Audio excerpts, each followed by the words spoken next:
How to repair Autel XP400 Pro if burned. Hey everyone, welcome back to my channel, your ultimate hub for automobile diagnostic tools and programmers.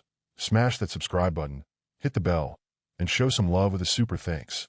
If you've mistakenly connected your Autel XP400 or XP400 Pro programmer to the OBD instead of using the J2534 device, you might cause the XP400 to burn out. Fortunately, there are a couple of ways to repair the XP400 if it gets damaged. Here's how you can approach the situation. Method 1. Send it back to your dealer for repair.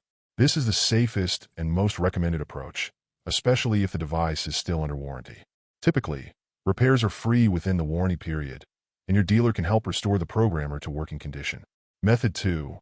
DIY repair, customer solution. If you're confident in handling electronics and wish to repair it yourself, there's a customer-provided solution that has worked for others.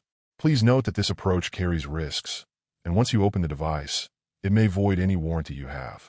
One locksmith shared their experience after burning out the XP400. They disassembled the XP400 and discovered that a surface capacitor, specifically a 47 microfarad power supply filter, was burned out. This capacitor is crucial for preventing reverse current and protecting the device. The locksmith replaced the burned capacitor with one from an old, broken Ford Falcon ECU, and surprisingly, the XP400 started working perfectly again.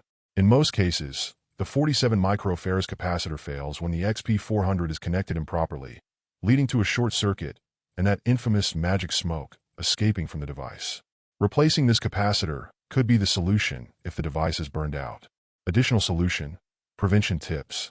To avoid burning your XP400 in the future, it's important to ensure you never connect the XP400 or XP400 Pro directly via OBD.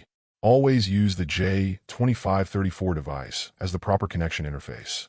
You can also solder a diode in parallel with the tantalum capacitor to protect the XP400 from reverse current and further short-circuit issues. For best results, use a stable and reliable 12V or 13V power supply, not an AC-DC switch mode, as a good power supply can prevent many electrical issues from damaging your device.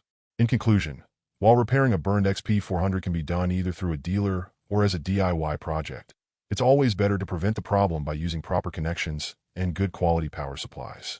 Thanks for watching. If you enjoyed the video, give it a thumbs up, leave a comment, subscribe, and hit that super thanks button.